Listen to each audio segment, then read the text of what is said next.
Ever felt like you breathe easier the moment you step outside your house? Like outside feels peaceful, but inside something just feels heavy, and you can't even explain why. No one is hitting you. No one is screaming all the time. But still, you feel drained, irritated, mentally tired. Here's the truth most people don't realize. Not all toxic homes look toxic. Some look completely normal from the outside. But inside, they slowly break you without you noticing. Let's talk about the signs. Sign 1, you feel relief when you leave. The moment you step out of your house, something changes. It's subtle, but powerful. Your shoulders drop. Your breathing slows down. Your mind feels quieter.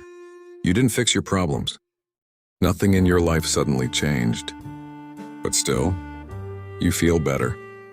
Why? Think about it. You're walking outside, maybe on a road, maybe on a rooftop, maybe just standing near a gate, and for a few seconds, you feel like yourself again. No tension. No pressure. No invisible weight sitting on your chest. Now pause, because this is where it gets serious. The moment you go back inside, that feeling disappears. Not slowly, instantly. It's like your body recognizes something before your mind even has time to think. Your mood drops. Your energy shifts. Your thoughts become heavy again. And you don't even know why, so you ignore it. You say, maybe I'm just overthinking. Maybe I'm just tired. But this keeps happening, again, and again, and again. Leaving feels like relief. Returning feels like pressure. That's not normal, and it's definitely not random. Your brain is always scanning for safety, even when you're not aware of it. And when a place doesn't feel emotionally safe, your body reacts first, not with alarms, but with feelings. Restlessness, irritation, mental fatigue. So when you step outside, your brain goes, finally in a break. But when you step back in, it quietly switches back to alert mode. Now here's the part most people miss. You've been feeling this for so long that it started feeling normal. You stopped questioning it. You adjusted. You adapted. You convinced yourself. This is just how life is. But it's not. A home is supposed to calm you, not silently drain you. And if the only place you feel peace is outside your own house, then maybe the problem isn't your mood. It's the environment your mind is trying to escape from. Sign 2, you walk on eggshells. You start thinking before every sentence, not because you're thoughtful, but because you're scared of reactions. Before speaking, your brain automatically checks. What mood are they in today? Should I stay quiet? What if this turns into an argument? What if they misunderstand me again? So instead of speaking naturally, you rehearse conversations in your head first. You calculate words. You change your tone. Sometimes, you even change your personality. And the worst part? You do it so often, you don't even notice anymore. You call it being careful. But deep down, it's fear. You become hyper-aware of everything. Footsteps, voice tones, facial expressions, door sounds. One small shift in someone's mood can change the entire atmosphere of the house. And suddenly, your peace disappears. So what do? You stay quiet, not because you have nothing to say, but because silence feels safer. You avoid certain topics. You hide certain feelings. You swallow your frustration. Sometimes you even fake smiles, just to prevent tension. And slowly, without realizing it, you begin shrinking yourself. Your real personality starts disappearing. The loud version of you, gone. The expressive version of you, gone. The carefree version of you, you barely remember it anymore. because survival became more important than self-expression. Now here's something painful most people never realize. When someone has to constantly manage other people's emotions, they stop feeling emotionally free. A healthy home allows you to relax, but a toxic environment turns your nervous system into a guard, always alert, always careful, always waiting for the next problem. And this creates something dangerous. You begin associating peace with silence. You think, as long as nobody is angry and everything is fine. But that's not peace. That's emotional tension temporarily resting. Real peace doesn't require you to shrink yourself. Real peace doesn't force you to monitor every word. And if you constantly feel like one wrong sentence could destroy the mood of the entire house, then your mind is not living in comfort. It's living in survival mode. And the scary part? People who grow up like this often carry it everywhere. Into friendships, into marriage, into workplaces. They apologize too much, over-explain themselves, fear confrontation, panic when someone's tone changes. Because deep inside, they were trained to believe that upsetting people is dangerous. So ask yourself honestly, when you're at home, do you feel free? Or do you feel like you're constantly trying not to trigger something? Sign 3. Small things turn into big drama. In toxic households, small things rarely stay small. A tiny mistake becomes a full emotional explosion. You forgot something? Problem. You answered in the wrong tone? Problem. You disagreed politely? Now suddenly there's tension everywhere. And somehow, every situation turns into a giant emotional storm. What hurts the most is that it often starts with something so normal.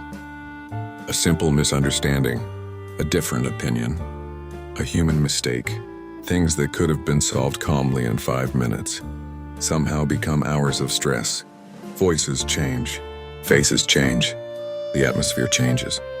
And suddenly, you feel like you committed a crime for being imperfect. So eventually, you stop focusing on the actual issue.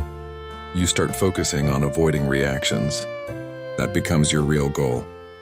Just don't upset anyone. Just don't create drama. Just stay quiet. But here's the dangerous part. When everything becomes a big issue, your nervous system never truly relaxes. Because deep inside, you know peace in the house is fragile. One tiny mistake, and the mood of everyone changes. So your brain stays alert all the time, watching, predicting, preparing. And over time, you begin blaming yourself for everything, even things that aren't your fault. Because when people constantly react intensely, your mind starts thinking, maybe I really am difficult. Maybe I ruin everything. Maybe I'm the problem. That thought slowly becomes part of your identity. And this is exactly how toxic environments confuse people. Not by openly saying you're bad every day, but by making you feel like everything wrong somehow leads back to you. Now listen carefully. Healthy homes are not perfect. People still argue. People still get annoyed. People still make mistakes. But healthy environments solve problems without destroying each other emotionally. That's the difference. In toxic households, the reaction becomes bigger than the issue itself. And sometimes, the goal is no longer understanding. It becomes control, blame, emotional release. That's why you may notice something strange about yourself. You panic over tiny mistakes. Even outside your home, someone replies dryly. You overthink it. Someone sounds annoyed. Your heart starts racing. You accidentally mess something up. You feel extreme guilt. Why? Because your mind was trained to expect emotional explosions from small problems. So now, even normal conflict feels dangerous to you. And the saddest part? You may have spent years thinking this is normal family behavior. But constantly living in emotional tension is not normal. A home should teach you how to solve problems safely, not make you terrified of making them. Sign 4. You're always mentally exhausted. You wake up tired, not just physically, mentally. And the weird part is, sometimes you didn't even do much. No hard labor. No intense workout. No long stressful meeting. Maybe you were just at home all day. But somehow, your mind feels completely drained. And you can't explain why. So you start calling yourself lazy, unmotivated, weak, unproductive. But what if the real reason isn't laziness at all? What if your brain is simply exhausted from constantly trying to survive the environment around you? Because mental exhaustion doesn't only come from work. Sometimes, it comes from tension you can't switch off. In toxic households, your brain is never truly resting. Even during normal moments, you're constantly analyzing things without realizing it. Someone's footsteps sound different. You notice. Someone closed the door harder than usual. You notice. Someone's tone changed slightly. Immediately, your mood shifts. And this happens all day.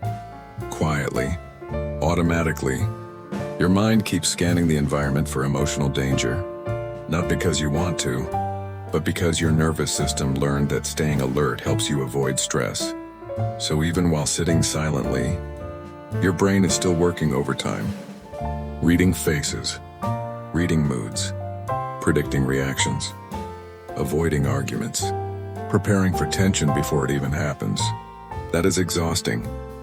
Imagine carrying invisible emotional weight every single day, and nobody around you can even see it.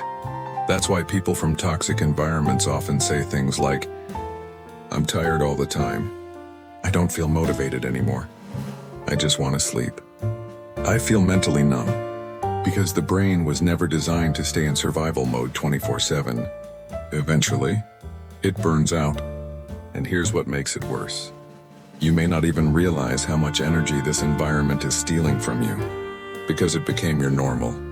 You got used to the tension, used to the stress, used to the emotional heaviness, but your body still feels it. That's why sometimes you leave the house for a while and suddenly feel lighter, more energetic, more alive, more like yourself. Not because your life magically improved, but because your nervous system finally got a small break. Now listen carefully to this part. People often think exhaustion only comes from physical effort. But emotional pressure can drain a person even more deeply, especially when it's constant. Especially when there's no safe space to relax mentally. And when someone lives like this for years, it can slowly affect everything. Their focus, their confidence, their motivation, their sleep, even their personality. So if you constantly feel mentally exhausted for no reason, there may actually be a reason. Your mind may be tired from carrying stress that never fully leaves the room. Sign 5, your feelings are dismissed. You finally try to express how you feel. Maybe you're hurt.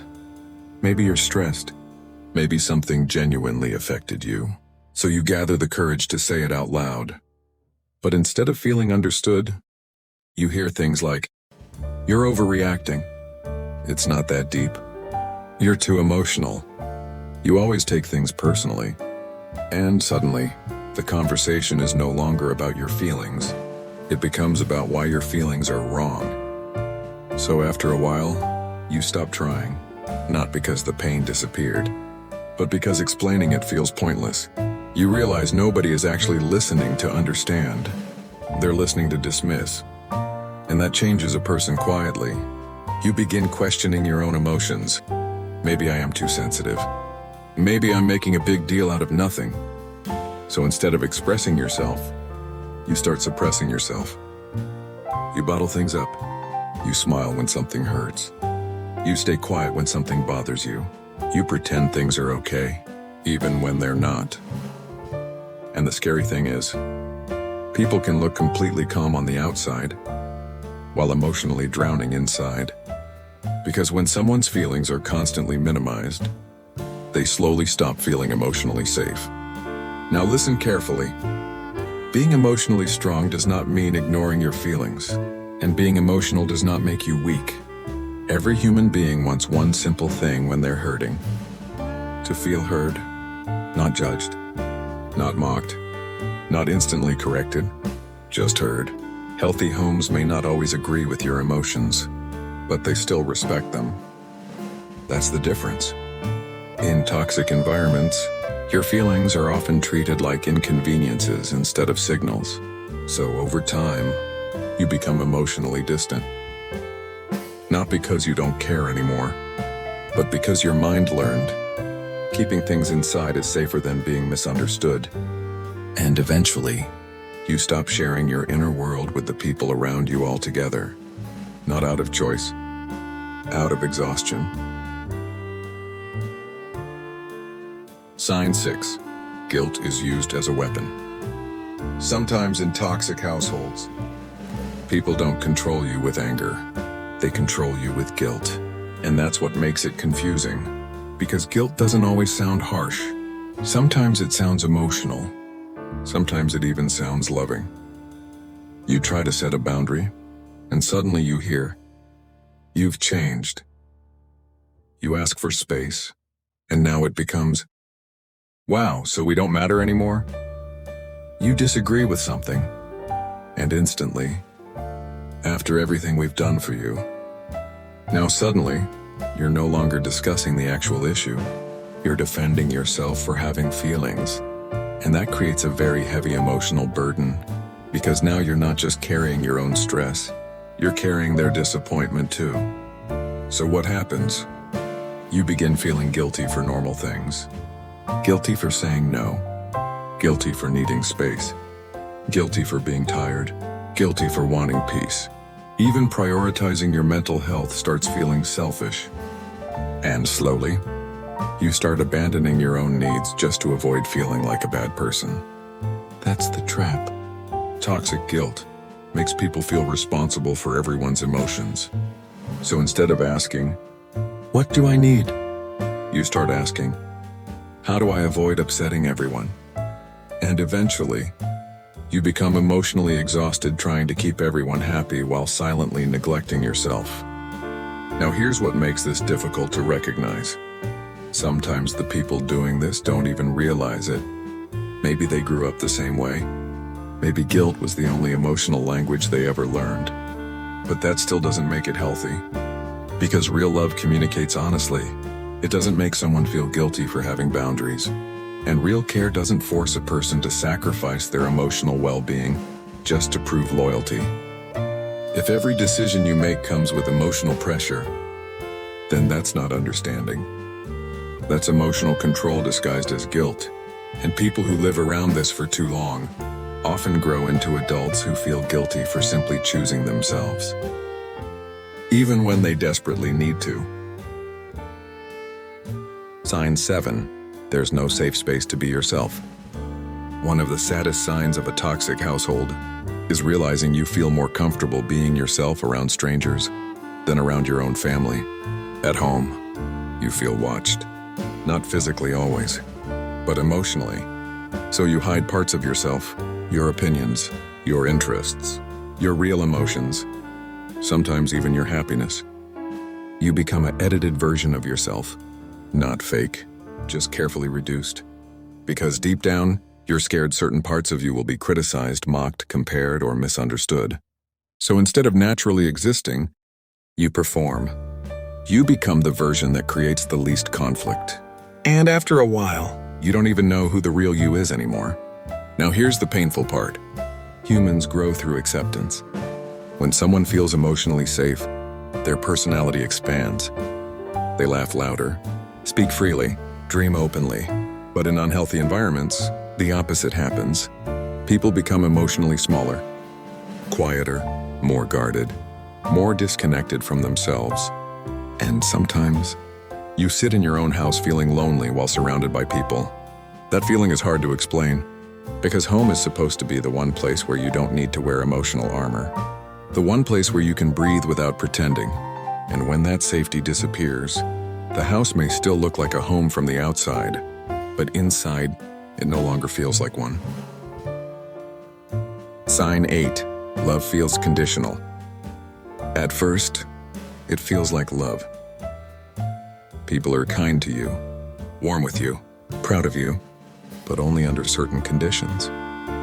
Only when you behave the right way, when you agree, when you stay quiet, when you meet expectations, when you become the version they prefer. And slowly, without realizing it, you begin connecting love with performance. You start feeling like affection has to be earned, so you become careful not to disappoint, careful not to upset anyone, careful not to say the wrong thing, because you know what happens when you do. The energy changes, the warmth disappears. Suddenly people become distant, cold, passive-aggressive, emotionally unavailable, not always through shouting, sometimes through silence. And that silence says, you are accepted only when you behave the way we want. That kind of environment teaches a very dangerous lesson. It teaches people that love is not stable, that love can be withdrawn the moment they stop pleasing others. So instead of developing confidence, they develop fear of rejection. Now they constantly seek approval. They over-explain, over-sacrifice, over-compromise, not because they're weak, but because deep inside, they're terrified of losing connection, and many people carry this pattern into adulthood without realizing it. They enter friendships and relationships believing they must constantly prove their worth to be loved. But real love does not disappear every time you disagree. Real love allows individuality. It allows mistakes, boundaries, different opinions, because genuine care is not based on control. And if affection is only given when you abandon your real self, then what you're receiving may not be love at all. It may simply be approval disguised as love. Sign 9, you start doubting yourself.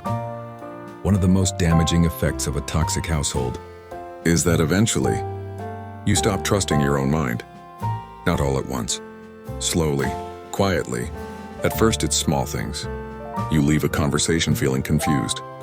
You know something hurt you, but somehow you end up apologizing instead. You try to explain your side, but people make you feel dramatic, irrational, or too emotional. So later that night, you replay everything in your head. Again and again. Maybe I misunderstood. Maybe I'm overthinking. Maybe I am the problem. And over time, this becomes your default way of thinking. You question your reactions, your memory, your emotions, even your instincts. You stop confidently saying, that hurt me, and start saying, I don't know, maybe it's my fault. That's what happens when someone grows up in an environment where their experiences are constantly dismissed, twisted, or minimized. Their inner voice becomes weak. And once a person loses trust in their own judgment, they become emotionally dependent on other people's opinions. Now they need reassurance for everything. They second-guess every decision, overanalyze every interaction, blame themselves too quickly, even in situations where they did absolutely nothing wrong. And the scary part is, from the outside, people may think you're just insecure, but they don't see the years of emotional confusion behind it. They don't see how constantly being blamed, criticized, or invalidated trained your mind to doubt itself automatically. Now listen carefully. A healthy environment helps you understand yourself better. A toxic one makes you question yourself constantly. And when someone spends years being made to feel wrong for simply feeling human, they eventually stop asking, what happened to me? And start asking, what's wrong with me? That shift can change a person completely. Sign 10, you dream about leaving. You start imagining a different life. Not a perfect life, just a peaceful one. A place where you can wake up without tension, where silence feels calming instead of uncomfortable, where you don't have to mentally prepare yourself before walking into a room. And slowly, the idea of leaving becomes your emotional escape. You think about it at night, during arguments, after emotionally draining moments. Someday I'll leave. Someday I'll finally feel calm. And people may misunderstand that thought. They may think you're ungrateful, disrespectful, too distant, but they don't understand something important. When a person constantly dreams about escaping their own environment, It's usually not because they hate the people around them. It's because their nervous system is tired. Tired of the tension, tired of the pressure, tired of never feeling emotionally safe. So your mind starts attaching hope to distance. You begin believing, maybe if I had my own space and I'd finally feel like myself again. And honestly, sometimes that thought is the only thing keeping a person emotionally going. The hope of peace. Now here's the painful part. Many people from toxic households feel guilty for wanting to leave because they were taught that choosing peace means abandoning people. So they stay longer than they should. They endure more than they should. They silence themselves more than they should, trying to survive in an environment that keeps draining them emotionally. But wanting peace is not selfish. Wanting space to breathe is not betrayal. And creating distance from what hurts your mental health does not make you a bad person. Because sometimes, people are not trying to run away from a home. They're trying to find a place where their mind no longer feels trapped. And there's a difference between those two things. Here's the hardest part to accept. A toxic household doesn't always mean bad people. Sometimes, it's unhealed people. People who never learned how to communicate, how to validate, how to love without control. But their intentions don't cancel the impact. If it drains you, confuses you, silences you, it's affecting your mental health. And that matters. If you saw yourself in these signs, don't ignore it. Awareness is the first step. You don't have to hate anyone. You don't have to fight anyone. But you do need to protect your mind. Start small. Set boundaries, even if they're quiet. Give yourself space, even if it's limited. And most importantly, stop blaming yourself for what you feel. Because sometimes, the problem isn't you. It's the environment you've been trying to survive in.